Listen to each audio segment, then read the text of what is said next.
Pinaturingan kang hotshot lawyer. Pero ang dami mo rin kapalakan sa buhay, ano?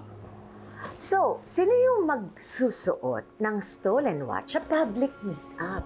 Gusto mo ba talagang mag-audition sa Most Wanted? I'm sorry, Patricia. Don't worry, next time ikukonsulta ko muna sa reyna ng krimen lahat ng galaw ko. How does that sound? Isa pa, hindi ko naman kapalpakan yun. Kasalanan ng sekretary ko. Oh, so now your minion is outsmarting you. Classic. Ipaalala mo nga sa akin, Renan, who's running this circus here? Hey, can we not turn this into your comedy hour, Patricia, please? Iba kaya yung pinunta ko dito para pag-usapan. I came here to warn all of you. Lalo ka na, Mellard. Muna ibalandra yung pagmumukha mo sa publiko sa ngayon. Eh, boss, paano nga pala yung kulang yung bayad sa akin? Oh, sure, Mellard. Let me just whip out my checkbook here right in front of you in the middle of this whole crisis. I mean, that sounds reasonable, right? Priorities and all. Ano daw? Wala pa raw pambayad. Utang daw muna, par. Ang kwago naman, oh. Utang na naman. Eh, boss, anniversary namin ng shota ko. Kailangan ko ng datong. Trip mo ng fishbowl, ewan ko. Wala eh. Bukod sa bawal ka lumabas, wala. Kawawang mga tuta ko. They can't even get their bones dahil kay Mr. Hotshot Lawyer dito is fumbling his scams.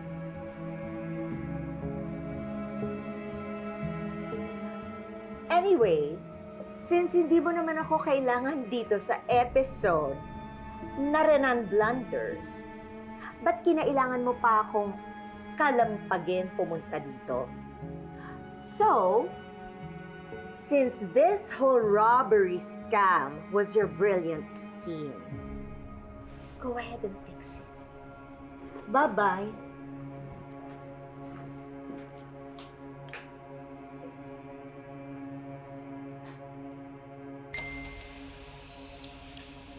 Ay, sandali lang po ah.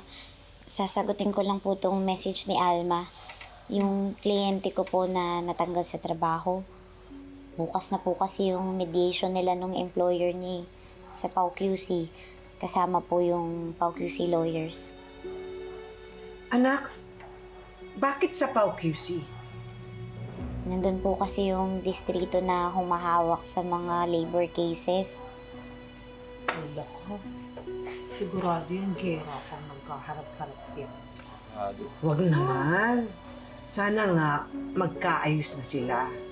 At sana ibigay nung boss ni Alma yung dapat na matanggap niya bilang empleyado. Sana nga po, Tina. Ano yan? Bagong racket. Pinapamanman na ng negosyante kong kliyente yung misis niya. Mukhang meron daw kalaguyo na mas bata pa sa kanya. Ay, si Mrs. may asim pa. Pupunta ng mall yan ngayon. May kipagkita daw sa kabit. Kung makukuha mo ng pictures, mas mabuti. Pero huwag mong lulubayan ng tingin hanggang sa makaalis o pumunta kahit saan. Bahala dyan, sisiw lang yan. At sino naman nagsabing kasali ka? Hindi mo ba naalala yung sinabi ni Atty. Alon? Hindi ka pwedeng lumabas. Tragis naman, oh. Lugi naman ako. Napurnado na nga ibang racket ko eh. Sumunod ka na lang. O, alam mo na gagawin pa ako, ah. Una na ako, may pupuntahan pa ako, ha? Ikaw bahala.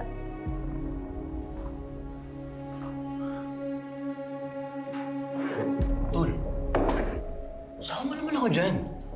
Promise yung papakita sa tao magmamaskara ako. Kahit driver lang ako. Ano, Tol? Sige.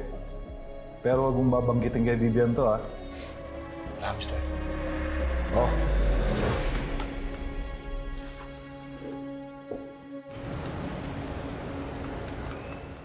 Una pa lang namin narinig ang kaso ni Miss Mendoza. Alam na namin ni Atty. Lilet na talagang malakas ang kaso niya. Pero kailangan din natin makausap ang employer niya dahil desidido itong magsampa ng demanda dahil sa naipost ni Alma. Yun nga, boss. Pero maliwanag din na may katuwiran yung worker. Kaso, isinapubliko niya. base sa mga salaysay niyo sa akin, clearly may nilabag na labor laws ang dating boss ni Miss Mendoza. Pero syempre, mas maganda pa rin yung suggestion niyo na mag-mediation muna dito sa opisina natin. Bago pa magsampa ng magkabilang kaso itong mga partido natin.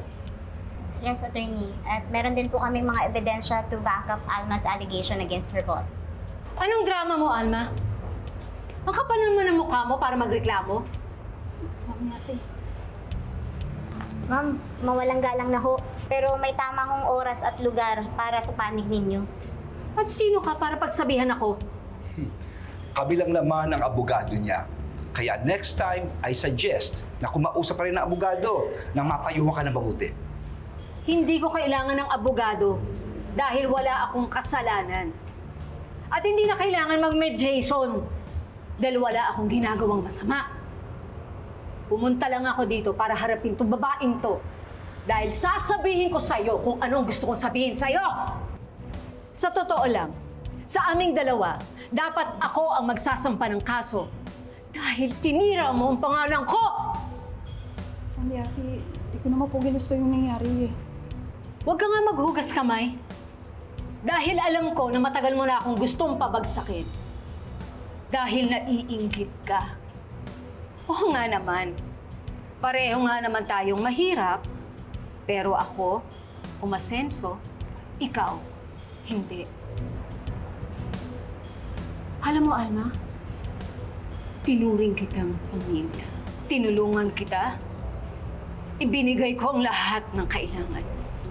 Nang dahilan sa isang beses na hindi ko binigay ang leave mo, para mo na akong pinako sa krus. Alam mo, kung alam ko lang na sa ganitong paraan mo isusuklian ang lahat ng kabutihang binigay ko sa'yo, sana hindi na kita pinuro sa kalsada.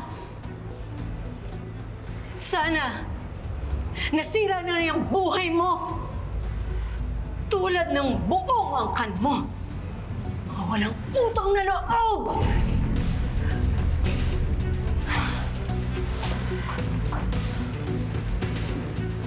Alma, okay ka lang ba? Ayoko na po, attorney. Sorry po. Alma!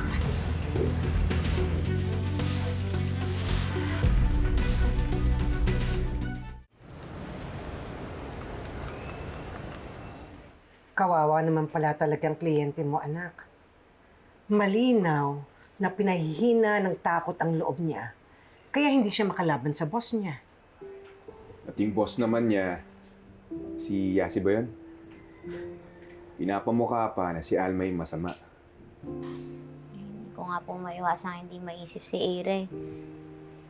Kasi kahit may pagdududa pa rin ako kay Attorney Alon, at kahit pakaramdam ko, minamanipula niya si Aira. Hindi ko pa rin magawang masabi kay Aira yung tungkol dun. Kasi natatakot ako eh. Lilet, natatakot saan? Natatakot po ako na mag-away kami ulit.